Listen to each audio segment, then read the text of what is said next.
এয়া সাঁজ বনাবলৈ লৈছোঁ দেই পথাৰত খাবৰ কাৰণে ৰোৱাকেইদিন। আৰু কি হয় আজিকালি ৰোৱনীবিলাকে মানে খাব বিচাৰে অকণমান আৰু অকণমান খাই ল'লেহে ৰুই ভাল পায় আৰু প্ৰথমতে নাখায় একেবাৰে মাজত খাব দেই। আৰু এইখিনি ভাতখিনি মই সিজাই এতিয়া ঠাণ্ডা হৈ গ'ল দেই আৰু ঠাণ্ডা হোৱাৰ পিছত সানিব লাগে। আৰু এতিয়া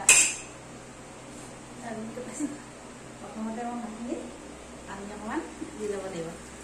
পানী দি পিনে এনেকৈ ভাঙি ল'ব লাগিব, নহ'লে মানে এনেকুৱা লদা লদা হৈ থাকে যে এই লদাটো ভাঙিব লাগিব পানী দি পিনে।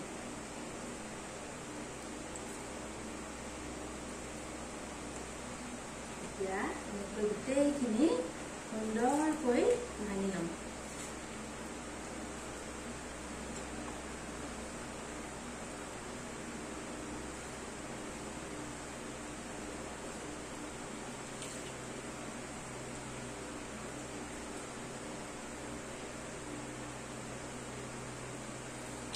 আৰু এয়া মোৰ ভাঙি পিনে হৈ গ'ল। এতিয়া ধুনীয়া হৈ আছে চব। এনেকৈ এতিয়া এইটো এনেকুৱা হ'ব লাগে।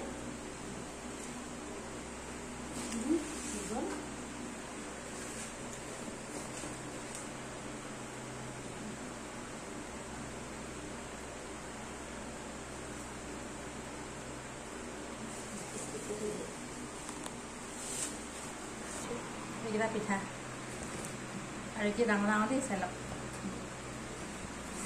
এতিয়া মই ভাঙি ল'ম। আৰু চাউল লৈছিলোঁ মই ভাত সিজালোঁ 2 কেজি আৰু পিঠা লৈছোঁ 5টা লৈছোঁ। এইকেইটা এতিয়া মই ভাঙি ল'ম। ভাঙি মানে আগতে ভাঙি ল'ব লাগিব। এই এটা গিলাচ লৈছোঁ ভাঙিবলৈ আগতে। এইটো চাগে নালাগে, 4টাই হৈ যাব। 2 কেজিত 4টাই হ'ব, কাৰণ পিঠাখিনি ডাঙৰ ডাঙৰ। সৰু সৰু হ'লে কিন্তু 8টামান ল'ব লাগিব। এতিয়া ডাঙৰ কাৰণে 4টা ল'লে হ'ব। আৰু মই এতিয়া বাওঁ হাতে ভাঙি আছোঁ দেই, ইমান হাত লাগি আছে।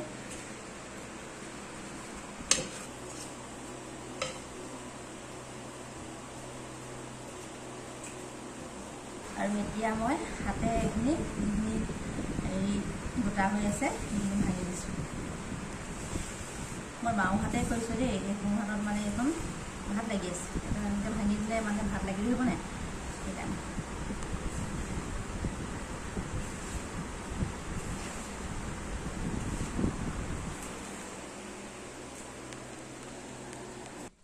এইখিনি ভাঙি পিনে হৈ গ'ল। এতিয়া মই এইখিনি সানি লৈছোঁ। বাওঁ হাতে দি যাওঁ, সোঁ হাতখনে সানি যাওঁ। এনেকৈ অকণমানি অকণমানিকৈ সানি ল'ব লাগিব।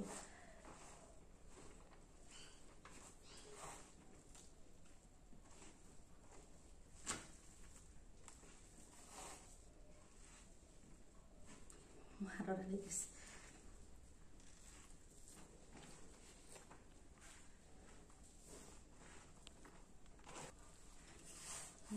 সেই 5 মিনিট হ'লে বনাই পাই। আৰু এয়া এনেকৈ দি আছোঁ। আৰু এখন মই আগলি পাত লৈছোঁ আৰু তলত এনেকৈ বস্তা পাৰি লৈছোঁ দেই। এইটো মানে বহুদিনীয়া বস্তা। এইটো অকণ সাজ থ'লে মানে এইটো ব্যৱহাৰ কৰোঁ দেই। এনেকৈ তলত পাৰি লওঁ আৰু এখন তলত ডলা দিছোঁ আৰু ওপৰত এনেকৈ এখন কলপাত দি লৈছোঁ। সানি ল'লোঁ আৰু ভাতখিনি সিজাই পিনে ঠাণ্ডা হ'বলৈ দিব লাগিব, তেতিয়াহে তাৰ পাছতহে সানিব লাগে। গৰমে গৰমে সানিলে সাজখিনি টেঙা হয়। আৰু আপোনালোকে বহুতেতো জানেই সাজ থ'ব, আৰু যিবিলাকে নাজানে সেইবিলাকক অকণমান দেখুৱাইছোঁ আৰু থোৱাটো।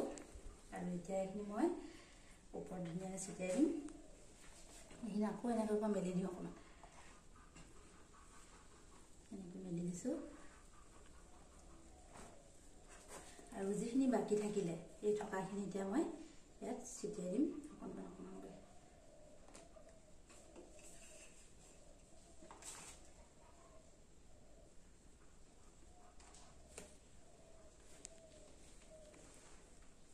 হৈ গ'ল। 2খন হাতে হেৰি কৰি দিলোঁ।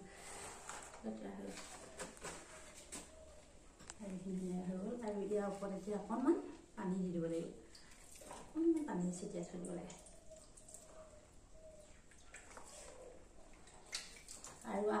কি হয় আমাৰ ন খোৱা তাৰপাছত আৰু বহাগ বিহুত নতুন বছৰত কিবা কিবি নিয়ম কৰিলে আৰু যিকোনো নিয়ম কৰিলে মানে আমাৰ সাঁজ লাগিবই আমাৰ মানে চুপত দিয়া হয় সেইকাৰণে সাঁজটো লাগে আৰু তেনেকৈ মানে সাঁজ থ'বৰ কাৰণে শিকিলোঁ দেই আগতে নাজানিছিলোঁ এতিয়া কিন্তু জানিলোঁ আৰু যি কি নহওক আপোনালোকক অকণমান ভিডিঅ' কৰি দেখুৱালোঁ সাঁজৰ ভিডিঅ' সাঁজ কেনেকৈ বনায় আৰু আপোনালোকে ভাল লাগিলে লাইক কৰিব বুলি আশা ৰাখিলোঁ আৰু ভিডিঅ'টো আপোনালোকে শেষৰলৈকে চোৱাৰ বাবে আপোনালোকলৈ বহুত বহুত ধন্যবাদ বাই বাই